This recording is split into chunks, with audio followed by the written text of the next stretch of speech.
See if I can get the screen, see if we can get the technology to work here. We'll be in business, huh? All right, so, well, I want to thank Jared for those remarks, and I am an extremely proud Rose-Hulman alumni.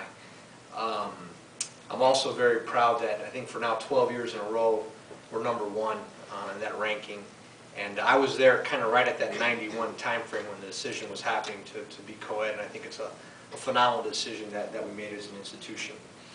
So welcome to Oracle. I mean, this is a pretty packed room on a beautiful Michigan evening here. And welcome to Oracle. A little bit about Oracle. We're a $30 billion global company, about 100,000 employees, and about 370,000 customers around the globe. Most of the Fortune 100, actually all the Fortune 100 are our customers. And we are focused on, we're the most complete, open, and integrated business software and hardware systems organization.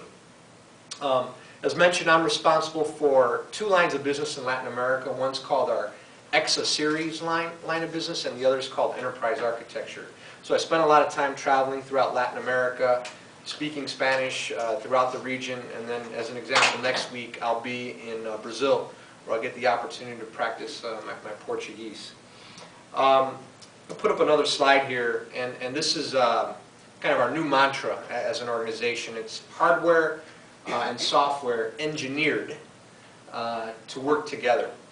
And that key word is engineer, and I think it's why a lot of us are here. And you look at engineering, I had a great professor at Rose-Hulman who kind of broke it down succinctly. He said, look at engineers, they're really focused on doing a lot of things, but really it's about doing things better, cheaper, faster, and adding more value to the thing, whatever the things that you're building, right? And that's kind of our new mantra that we're going to move forward and add more value to our customers and help us compete in this global competitive world. But I think if we take a step back, I think, and we look at history, I think there's no better time in the world's history to be an engineer. And I think with the explosive growth in things like iPads, iPhones, Facebook, Twitter, etc., this explosive growth is just phenomenal. And we look at things like the advances in the human genome, to material science, to things that we're doing with the hybrid technology and batteries, to material science. I mean, really phenomenal. And you look at the explosion of information growth, the amount of devices that are getting connected to the internet, bandwidth that is improving, Moore's law, which is making chips doubling in processing speed, becoming cheaper. I mean, there's no better time to be an engineer. Further adding pressure to that is the global competition that we face. And we look at China and India, who are really producing tremendous amounts of engineers. And we look at the United States and what we're doing. I want to commend you all for deciding to take on careers in engineering. Not only does our country need you, but from an economic prosperity perspective, we're looking forward to you. We need more of you.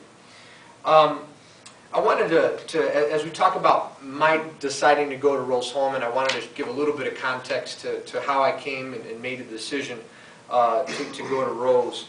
My family immigrated to this country in the 40s, right outside right out southeast side of Chicago, and pretty much came here with minimal. They spent a little bit of time in public housing. My father didn't finish high school. He went back to get his GED. But through a certain focus on education, hard work, family, phenomenal teachers, mentors, coaches, etc., I was able to put myself in a position to get accepted, like many of you here, into Rose-Hulman and several other great schools. And then, as Jared mentioned, went on to accomplish so many things that I've been blessed with. Putting myself in your shoes and trying to make the decision, I think there's just a couple things criteria points that I think I was looking at when I was making the decision.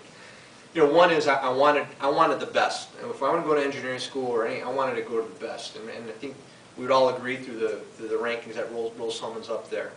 And then also I was talking to Jared about what the starting salary is now compared to when I took engineering school. So wow, you guys are in for a good treat when you finish your engineering degrees. But that was an important factor as well.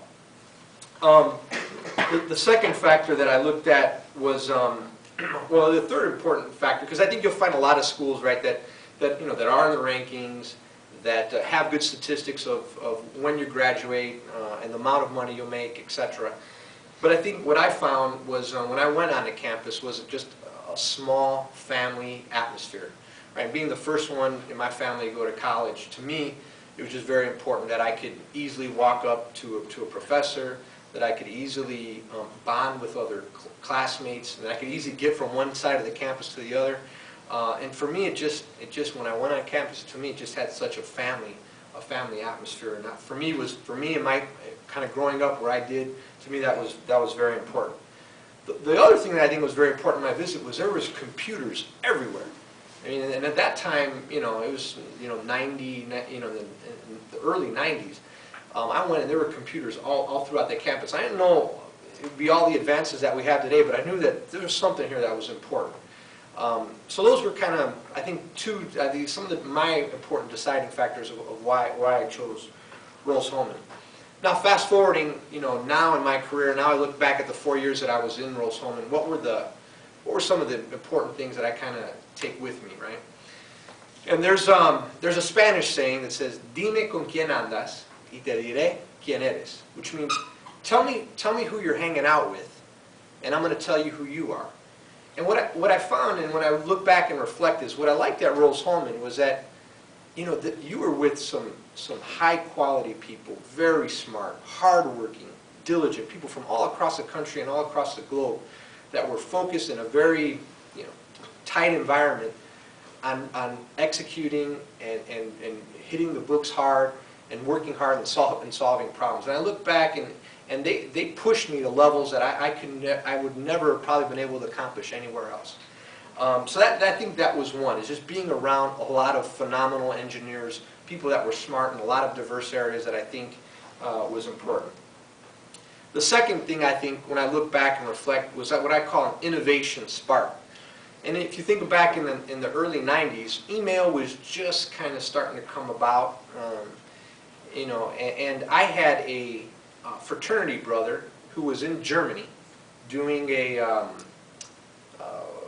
guess, what do they call it, a transfer study or something for like a one-year period in Germany. And we're going back and forth and we're communicating via email in the early 90s, and I'm sending messages back and forth to Germany, and I'm saying, wow, this is kind of interesting. It's free, it's easy communication, and at the same time we're trying to coordinate getting him an apartment for next year. And then I'm starting to say in the early 90s, well, you know what, video can be digitized, pictures can be digitized, cell phone, this stuff that we can talk, this all can be digitized. So what I would say is that, and I was taking classes on a lot of this stuff and being exposed to all this stuff, and I think when I look back, I think to me that was what I call this innovation spark. I said, wow, it gave me some future foresight as to where things were going that I don't think I would have been able to catch anywhere else. The third thing that I think is important now when I look back and reflect is that I think now there's a problem-solving confidence that regardless of any problem that gets thrown at me, I think I have the frameworks, the resources, the work ethics, the methods to go after and attack any problem that's thrown at me. And trust me, in the 20 years, there's some dynamic, difficult, and you'll hear from other people about the problems that get thrown at you. And I think Rose-Hulman, at least for me, has given me that capability to solve problems. And lastly, I had a lot of fun. I mean, I think I met a lot of great people, did all that, and actually had a lot of fun. Not only learning, not only going out and hanging out with the fellas, because it was all guys at that time, but just going back and really kind of using that as an opportunity to grow in my career. So what I would say is those 4 years, I would not trade them for the world. And when I look at my career, and I would highly recommend for all of you who are considering careers in engineering that Rose-Hulman, at least for me, was a phenomenal choice. It was able to leverage and very fertile ground to grow and take on any career in engineering. And I would strongly recommend that you guys consider it for a world-class engineering education.